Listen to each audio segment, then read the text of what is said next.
Hi and welcome to Job and Career in Denmark.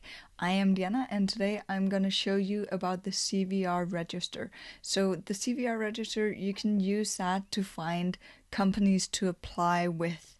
The idea here is to find companies that match the companies you know, but maybe they're in the same industry or kind of the same thing, but you don't know them because they're not really known. So the idea here is to get inspiration and lists for other companies that could be really interesting for you to apply with. This could be for looking up when they have open positions, but it could also be just to do unsolicited applications to find companies that you want to contact regarding internships or whatever you feel like. Finding people who you can connect with and do coffee meetings with, that's a whole nother video at another point. So today I want to show you how to do this. So to start off, you will go into, and actually you can just say CVR.dk. It will come into this same account, and I've chosen English over here. So the first thing you want to do is to find a company that you know. This could be, for example, let's do Novo Nordisk and press search. So you get this list and you have businesses and production units. So this means that there can be more production units under one business. What we want to know is, so we have here the Novo Nordisk fund, which is not what we're looking for right now. We want to look for the AS, so the actual company. So we click into this here.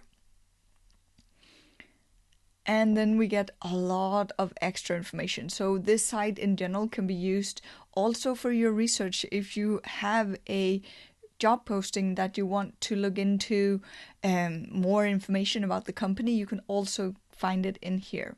What we're doing here is we want to go in and say expand business information. And then we are looking for the activity code. The activity codes are for some reason not translated. Sorry about that. But Google Translate if you feel like you want to know, because there's both activity codes and secondary activity codes. If we take this number here, every company that is this kind of company will usually have this activity code. So now we're going to copy that.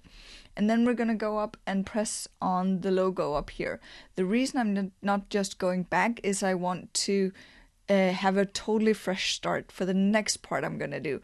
And this is important because sometimes the search engine kind of blocks itself if we don't do that.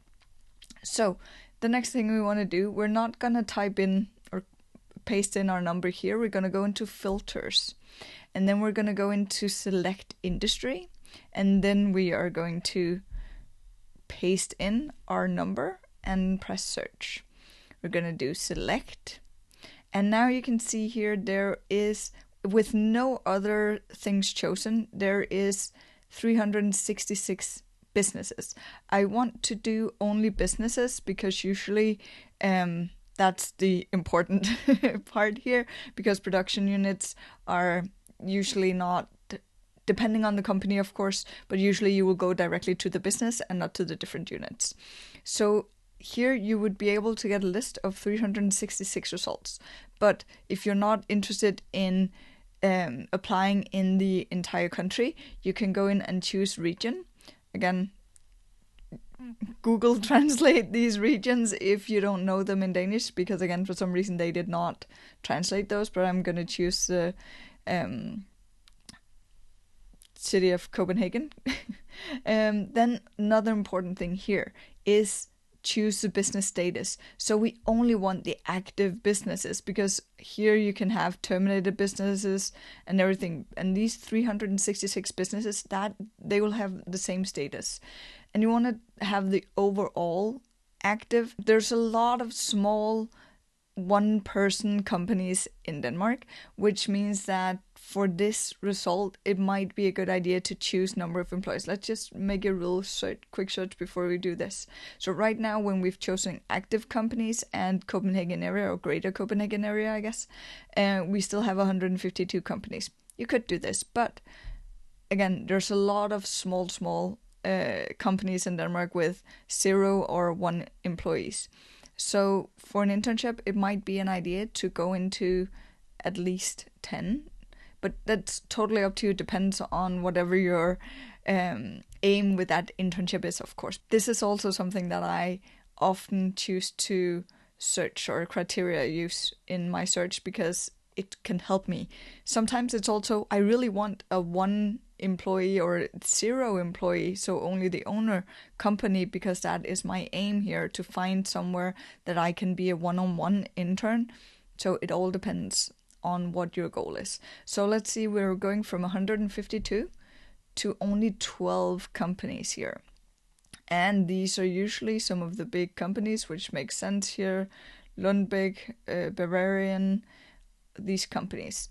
So what you can do now is you can say download search results. You're going to get an Excel file that you can then use with company information. So this is the Excel sheet. I'm on a Mac, so I'm using numbers here, but it will look fairly the same. So again, it's in Danish, but let's go through each line here, and I'll tell you which ones are important and which ones are not, and give you a little extra tip as well. So here's the CVR number. You don't really need that for a lot right now. The start date, if they have stopped if they have stopped being a company, but since we have had only active companies, there's nothing in here. So these 3 columns you can basically delete.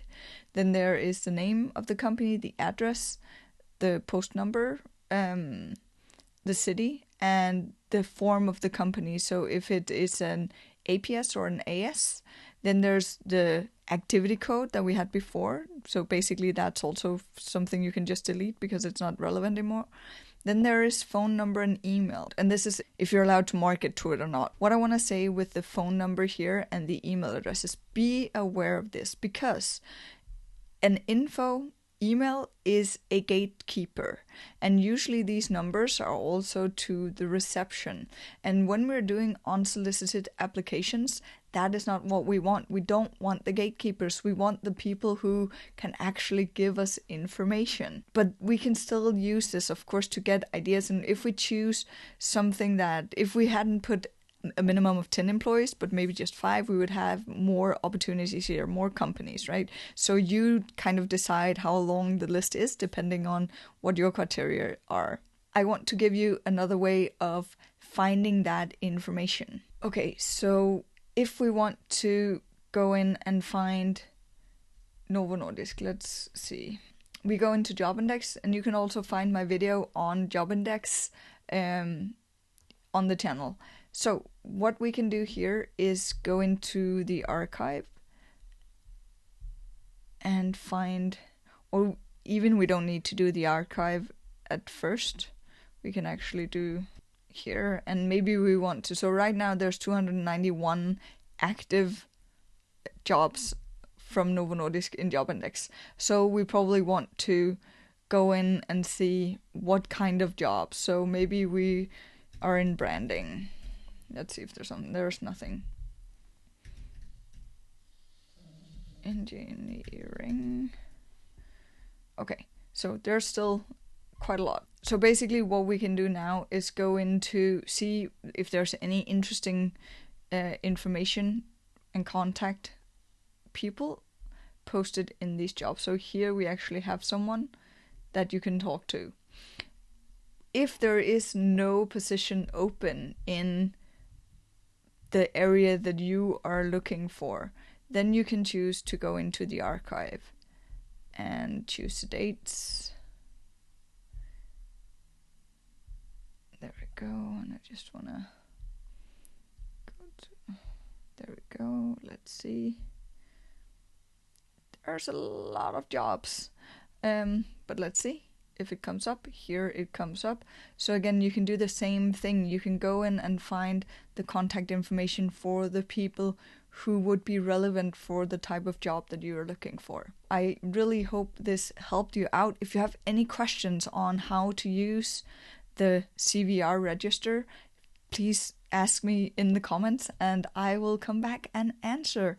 So have an amazing day, and I hope you find your next dream job here in Denmark. Bye!